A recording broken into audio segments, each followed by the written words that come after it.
안녕하세요. 들을수록 힘이 나고 읽을수록 지혜가 깊어지는 솔루션북 팁입니다.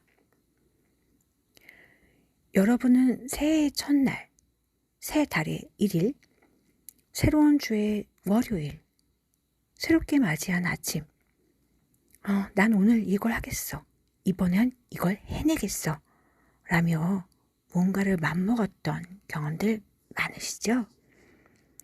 하지만 막상 해야 할 땐 마음속 전쟁이 일어나지 않으시나요?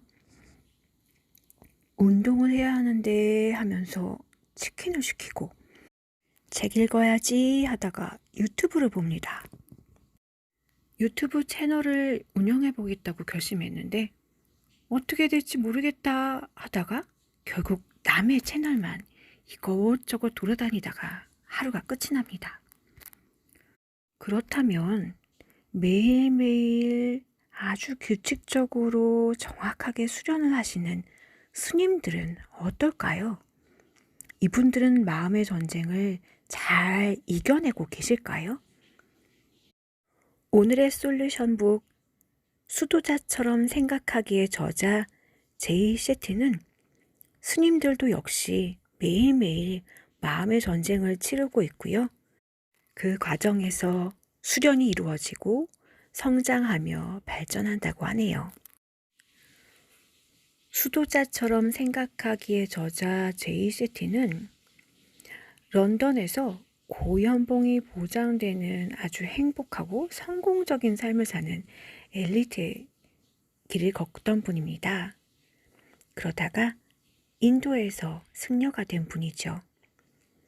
이후 자신이 배운 지혜를 널리 알리기 위한 목적으로 런던으로 다시 돌아왔고 시대를 초월한 불변의 진리를 전해주고 있습니다. 오늘은 그의 경험담을 통해 마음의 전투를 치러내는 솔루션을 배워보겠습니다. 마음속 전쟁의 주제는 일상의 아주 작은 선택에서 아주 큰 선택까지 다양하다. 하루도 빠짐없이 모든 사람이 매일매일 이 전투를 치른다. 언젠가 스님 한 분이 우리가 고통받는 딜레마와 관련해 늙은 체로키 인디언의 이야기를 들려주었다. 할아버지가 손자에게 말했습니다. 인생의 모든 선택은 내면에 있는 늑대 2마리의 싸움이다. 한 마리는 분노, 질투, 탐욕, 두려움, 거짓말, 불안, 자존심을 담당하고 다른 한 마리는 평화, 사랑, 연민, 친절, 겸손, 긍정적 생각을 담당하지. 둘은 서로 우위를 차지하려고 싸우고 있어. 어느 늑대가 이겨요? 손자가 물었습니다. 네가 밥을 주는 놈이 이긴단다. 할아버지가 대답했습니다. 밥은 어떻게 주는 건가요? 내가 스님에게 물었다. 스님이 말했다. 우리가 읽고 듣는 것으로 밥을 줍니다. 누구와 시간을 보내는지로 밥을 줍니다. 시간을 어디에 쓰는지, 에너지와 관심을 어디에 집중시키는지로 밥을 줍니다. 바가바트 기타에 따르면 마음을 정복한 사람에게 마음은 가장 친한 친구지만 그러지 못한 사람에게는 자신의 마음이 가장 큰 적이다. 머릿속 반대 목소리를 가리키는데 적은 너무 센 표현일지도 모른다. 하지만 적이라는 단어의 정의를 보면 맞는 표현임을 알 수 있다. 옥스퍼드 영어사전에 따르면 적이란 어떤 사람 또는 사물에 대해 적극적으로 반대하거나 적대적인 사람과 무언가를 약화하거나 해치는 것이다.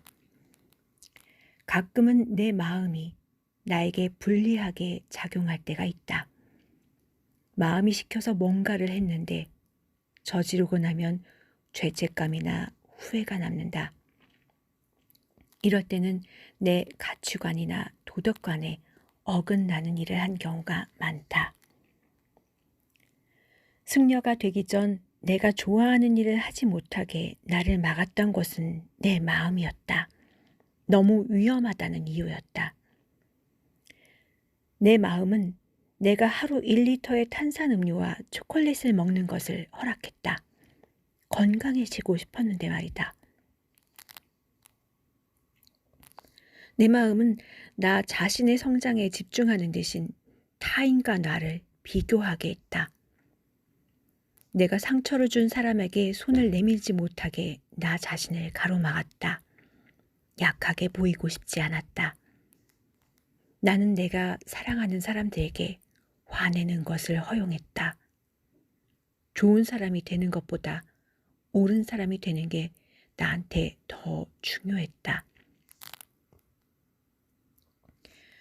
매일매일 소용돌이치는 생각 속에서 우리는 삶이 정말로 어떤 것인지에 대해 알을 깨고 나오기 전에 병아리만큼도 알지 못한다.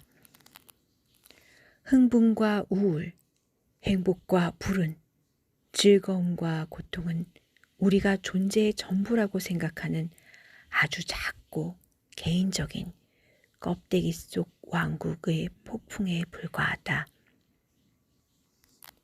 부처님이 마침내 생각이 전혀 미칠 수 없는 영역에 도달했을 때 껍데기를 깨고 나오는 병아리 같은 기분이라고 말씀하신 것도 이해가 간다. 저자는 자신의 경험을 소개하고 있습니다. 비가 왔다. 장마철이 끝난 9월인데도 비가 심하게 쏟아졌다. 나는 아침 명상을 하기 전에 샤워하고 싶은 마음이 간절했다. 나를 비롯한 100여 명의 승려는 뭄바이에서 출발해 이틀간 기차를 타고 인도 남부인 이곳에 어젯밤 도착했다. 우리는 제일 싼 티켓을 끊었고 낯선 사람들과 딱 붙어 잠을 잤다.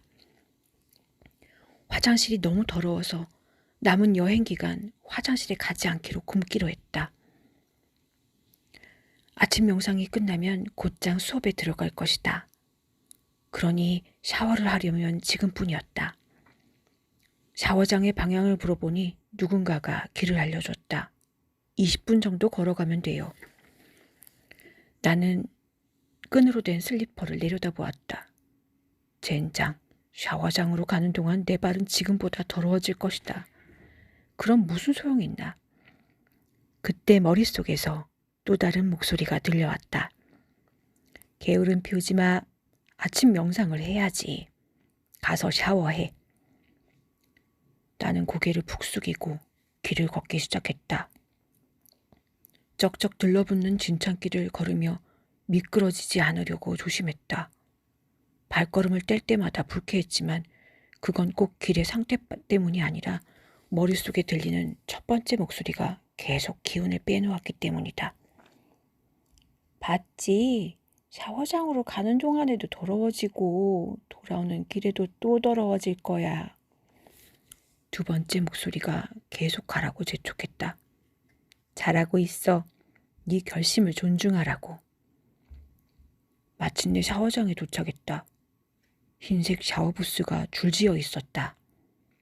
그중 한 칸의 문을 열고 위를 올려다보았다. 아직도 캄캄한 하늘에서 비가 퍼붓고 있었다. 샤워실은 지붕이 없었다. 여기야? 나는 안으로 들어가서 굳이 수도꼭지를 돌리지도 않았다. 어차피 찬물에 샤워할 텐데 빗물과 다를 바가 없었다. 샤워부스 안에 서서 대체 여기서 뭘 하고 있나 생각했다.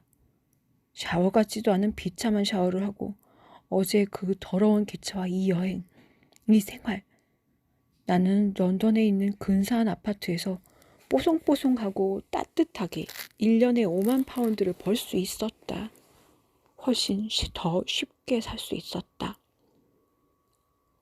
하지만 돌아가는 길에 다시 나타난 두 번째 목소리는 방금 내가 한 일의 가치에 대해 새로운 아이디어를 주었다. 빗속에 샤워장을 간 일이 대단한 성취는 아니었다. 육체적 힘이나 용기가 필요한 일도 아니었다. 하지만 외적 어려움을 감내해낸 내 능력을 테스트했다. 이 일은 내가 하루아침에 어느 정도의 실망감을 감당할 수 있는지 알려주었다. 샤워장을 다녀온 것으로 내가 더 깨끗해지거나 상쾌해진 것은 아니지만 이 일은 내게 더 큰 의미를 주었다. 내 결심을 공고하게 해준 것이다. 우리가 진정으로 성장하기 위해서는 마음을 이해하는 것이 필요하다. 마음은 모든 경험의 필터이자 판사이고 책임자다. 그러나 내가 샤워장으로 가는 길에 느꼈던 갈등이 보여주듯이 마음이 늘 하나인 것은 아니다. 마음과의 관계를 더 많이 평가하고 이해하고 훈련하고 강화할수록 삶을 헤쳐나가고 어려움을 극복하는 일이 쉬워진다. 정말 대단한 결심을 하고 수련의 길을 걷는 스님조차도 이런 갈등을 겪는다니 너무나 일상적인 나의 삶을 그대로 보여주는 경험이었어요. 여러분의 하루는 어떻게 보내셨을까요? 내일의 하루는 오늘 이 밤, 이 저녁 시간에 결정됩니다.